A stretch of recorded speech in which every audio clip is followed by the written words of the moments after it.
اهلا اهلا، معاكم مها من قناه مهز دايري. إيه الاخبار يا جماعه؟ ان شاء الله تكونوا بخير وبصحه كويسه. فيديو النهارده محمس جدا، وهو جبت حاجات كتيره جدا من موموسو، فخليكم معايا.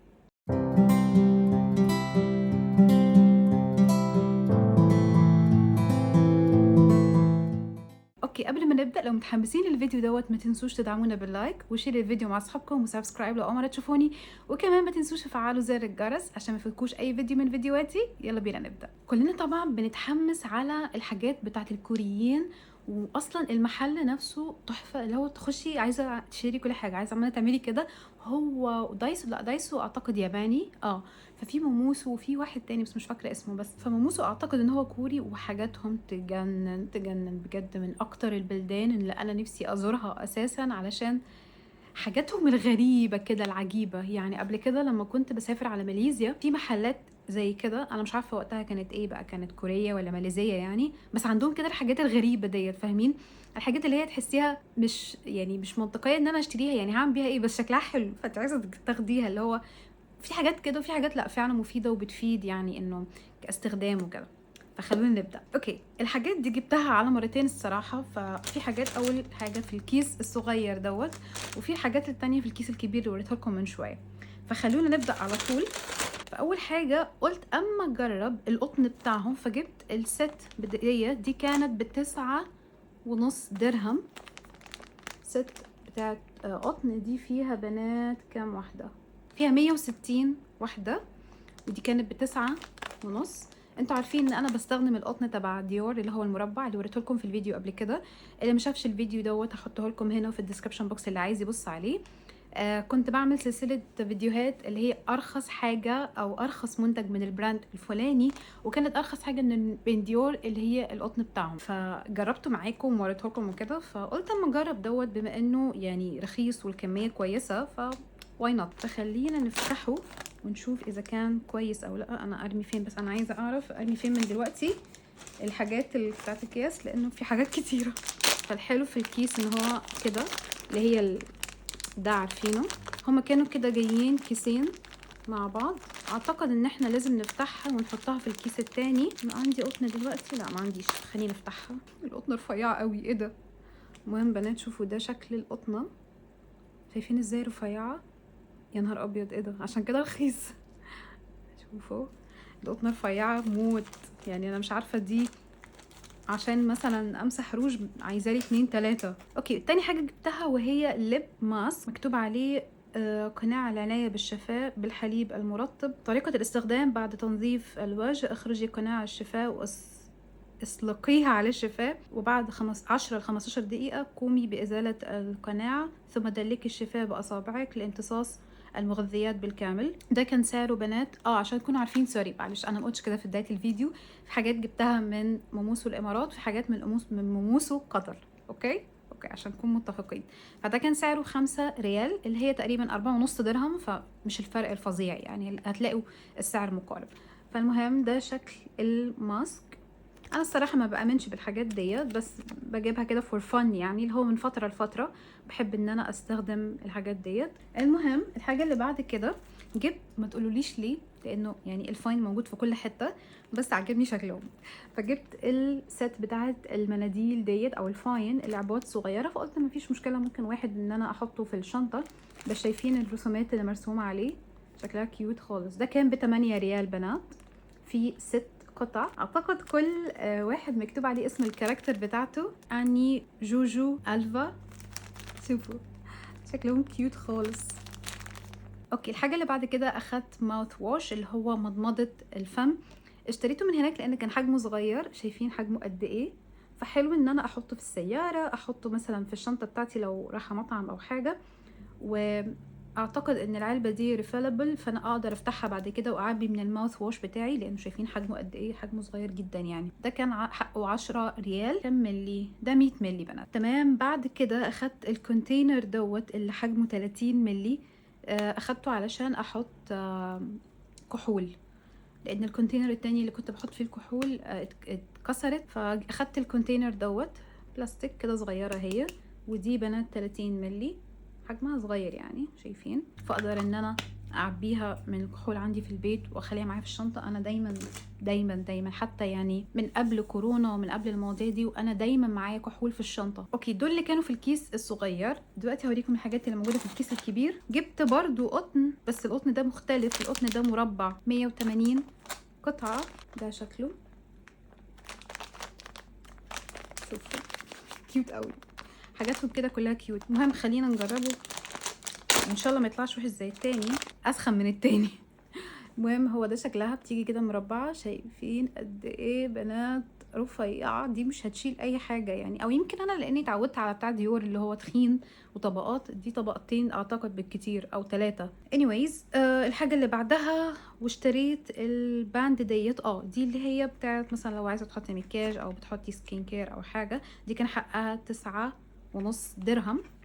فده هي شكلها على شكل فيونكة كده، ملمسها تحفة. حلوين دول كمان بنات لو بتغسلي وشك الصبح ومش عايزة مثلا تبلي شعرك او حاجة فتلبسيهم.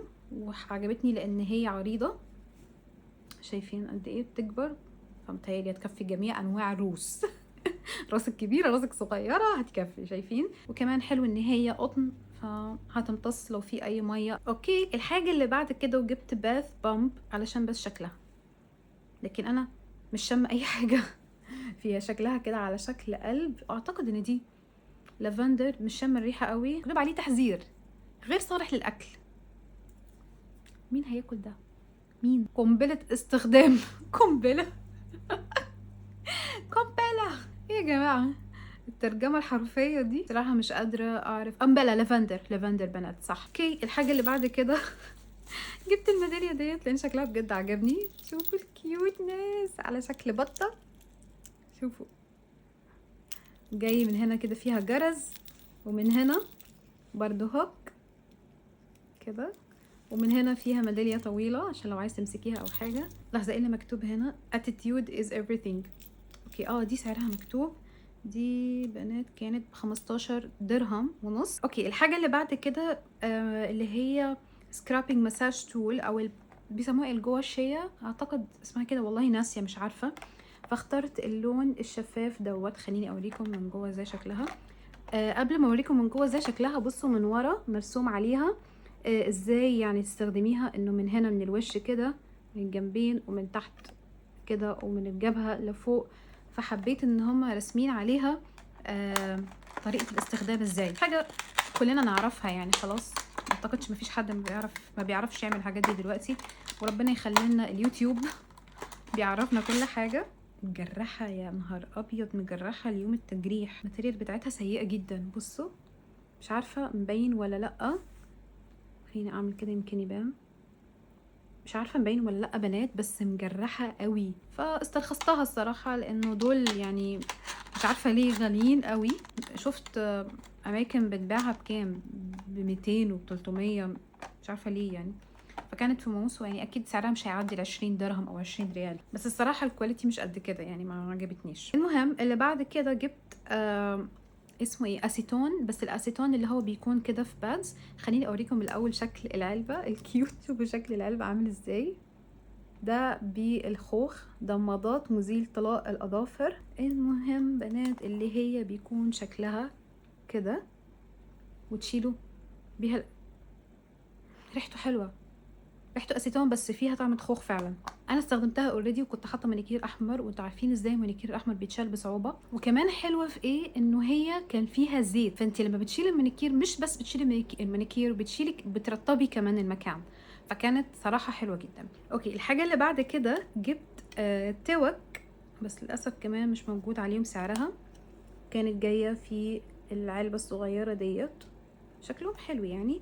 التوك دي يعني مش احسن حاجه. انا كنت فاكره ان الاستك بتاعها احسن شويه، بس الاستك بتاعها سيء يعني مش اللي هو بتمط بسهوله.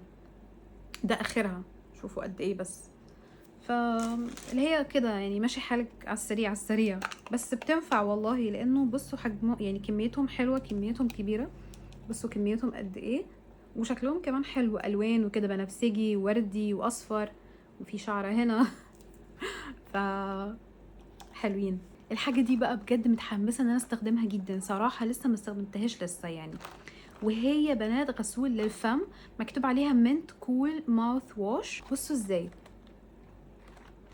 ايه ده، هوريكم ايه ده. شوفوا بنات، دي فيها كده كيس كده وجوه فيه غسول للفم، فمجرد ما انتي تفتحيه تتمضمضي وخلاص you are ready to go. فحلو دي تتحط في المحفظه قوي، تتحط في الشنطه لو انتي مثلا مش عايزه تاخدي الماوث واش التاني، خايفه ينكب او اي حاجه، دي هتبقى البيرفكت سايز ان انتي تبقى معاكي. وحلو ان هي بطعم النعناع.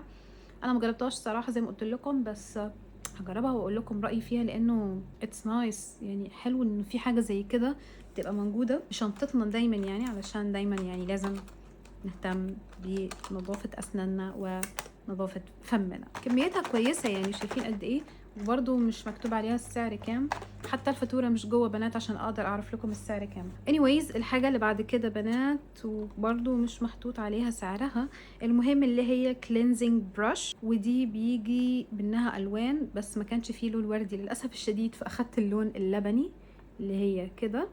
مكتوب عليها فرشاة سيليكون لتنظيف الوجه. شوفوا الصراحة انا كنت عايزة اشتري بتاعة اسمها ايه، لونا، مش فاكرة اسمها الصراحة، بس يعني الصراحة استغلتها، يعني لقيت انه في اوبشنز كتيرة مختلفة في براندات تانية وارخص من دي بكتير، لان التانية كان تقريبا حقها 700 800. واوريدي انا كان عندي واحدة زيها كده من شي ان، بس كانت كويسة جدا، بس يا خسارة يعني بأي، يعني كتر خيرها اساسا لان كانت ب49 ريال. استخدمتها بقالي تقريبا سنتين او سنة، فخلاص خربت مهما شحنها ما بتشتغلش. المهم بنات ده هو شكل الفرشة. ده سيليكون اوكي، لكن ده بلاستيك. حلو كده انه هي سهلة وصغيرة في الاستخدام، فتقدري ان انتي تستخدميها بكل سهولة. وجاي معاها 2، يعني عشان دي بقى مثلا لو خربت او مع الوقت او كده بتتشال. شوفوا بتتشال، بتحطي التانية. الاتنين نفس الشيء، الاتنين نفس الشيء بنات. فانه مثلا انه دي لو خربت عندك واحدة تانية هنا تحطيها. كنت اتمنى فعليا لو هي ليها كفر عشان اقدر اسيبها في اي مكان وما بقاش خايفة عليها ان هي تتجرسم وكده. بس بكل الاحوال اصلا الحاجات اللي بتبقى سيليكون يعني فرصة ان هي تيجي عليها جراثيم او بكتيريا بتبقى اقل، مجرد ما بتغسليها بالمية والصابون خلاص بتنضف. بنات دي اعتقد كانت اغلى شوية من الحاجات التانية، يمكن كانت ب30 35، بس ستيل سعرها افوردبل. وفي حاجات زي كده كتير اصلا في شي ان بالهبل، بس دي الكواليتي بتاعتها كويسة احسن من اللي كانوا في شي ان. اوكي الحاجة اللي بعد كده عايزة اقول لكم ان انا بقيت obsessed وعندي ادكشن بازايز المية، معرفش في ايه، which is حاجة أنا بحس إن هي كويسة، حاجة حلوة، لأن دي بتساعدني إن أنا أشرب مية، لأن أنا شخص سيء جدا جدا جدا في شرب المية.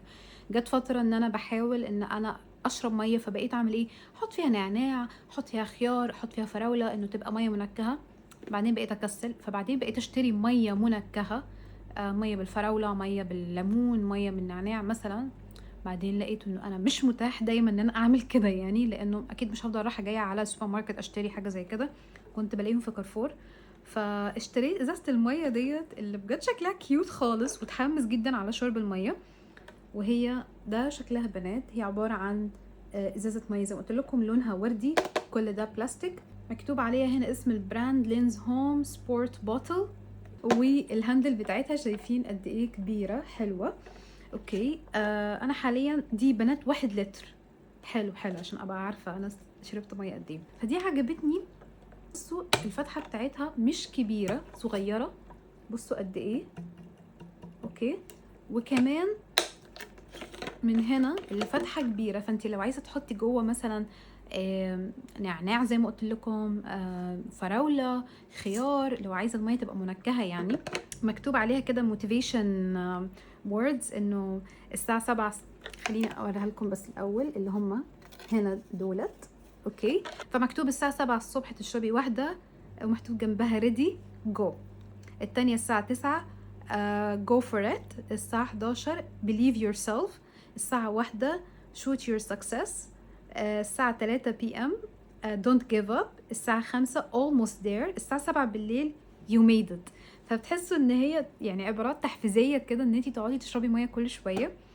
والناحيه التانية من هنا برضو مكتوب عليها كام ملي شربتي، مش عارفه هنا مبينه، شايفين دول ودي هنا العبارات التحفيزيه اللي في نفس الوقت يعني لتر، دي لتر، يعني لو انا اشرب دي مره واحده في اليوم كفايه، يعني اتمنى ان انا اعمل كده. يا رب يا رب اشرب ميه. اوكي بنات، الحاجه اللي بعد كده جبت باندج، اللي هم الايه، بلاسترات للجروح يعني وكده. بس الحلو ان البلاسترات دي شفافه، دي فيها 40 واحده. خليني اوريكم شكلهم ازاي. على قد ما بشتري بلاسترات وتضيع معرفش بيروحوا فين، يعني اعتقد انا جايبه كذا واحده قبل كده من كذا مكان يعني، وبتضيع معرفش فينهم. يعني شايفين جايين كده رول، وهي بلاستر المفروض ان هو شفاف وضد الميه وكده يعني. اوكي بنات، الحاجه اللي بعد كده جبت دي ليها ستاند حلوه ديت. جبت الفرشه دي اللي بتنضفي بيها الاظافر من جوه، وهو ده شكلها. اوكي، وجاي معاها هنا الستاند دوت اللي هو بيتلزق في الحمام. خليني اوريكم الاول القطعه اللي بتتلزق في الحمام. فده الحامل بتاعها، ودي اللي هي بتتحط كده على الحيطه. هنحطها كده، بعدين نرفع لفوق كده، فاحطها على طول كده على الحيطه فتلزق. ودي هي الفرشه بنات، مكتوب عليها نيل برش، حلوه. والشعر بتاعها مش خشن على فكره، شعرها ناعم، فمش من الفرش. عارفين لما تروحوا الصالون والبنات يقعدوا بقى ينضفوا لكم المناكير او حاجه او البرد، مطرح البرد، الفرشه دي بتبقى خشنه جدا وسيئه موت، وكذا مره اصلا تعورني من الاطراف. فدي حلوه، ممكن اخدها معايا على الصالون اصلا عشان يعملوا لي بيها. اخر حاجه معانا بنات في الفيديو دوت، وهي جبت الموسترايزنج الوفيرا جل، او جل الصبار اللي هو دوت. اوكي، الكميه دي كلها بنات قد ايه؟ الكميه دي 300 جرام، حلوه يعني. بس مش عارفه ينفع، هو مكتوب عليه ان هو للبشره، بس مش عارفه ينفع نستخدمه على الشعر ولا لا. بس انا نفسي ان انا كنت استخدمه لشعري. اكتبوا لي بنات في الكومنتس اذا ده ينفع يستخدم للشعر او لا، لانه نفسي اجرب حاجه زي كده للشعر. بس بنات، خلصنا الكيس خلاص، وريتكم كل المشتريات والحاجات اللي جبتها من موموسو. زي ما قلت لكم قبل كده، الحاجات دي جبتها من موموسو اللي في الامارات ومن قطر، في حاجات كده وحاجات كده، بس معظم الحاجات كانت في موموسو اللي موجود في الامارات. اعتقد الحاجات دي لسه موجوده كمان، هما بيغيروا بين الحاجات دي بين فتره والتانيه، بس هتلاقوها موجوده لانه دي تعتبر يعني اساسيات، مش من الاساسيات اللي عندهم، مش حاجات يعني ثانويه وكده. وبس ده كان فيديو النهارده، اتمنى يكون عجبكم الفيديو واستمتعتوا معايا. فلو عجبكم ما تنسوش تدعمونا باللايك وشير الفيديو مع اصحابكم وسبسكرايب لو اول مره تشوفوني. باي باي.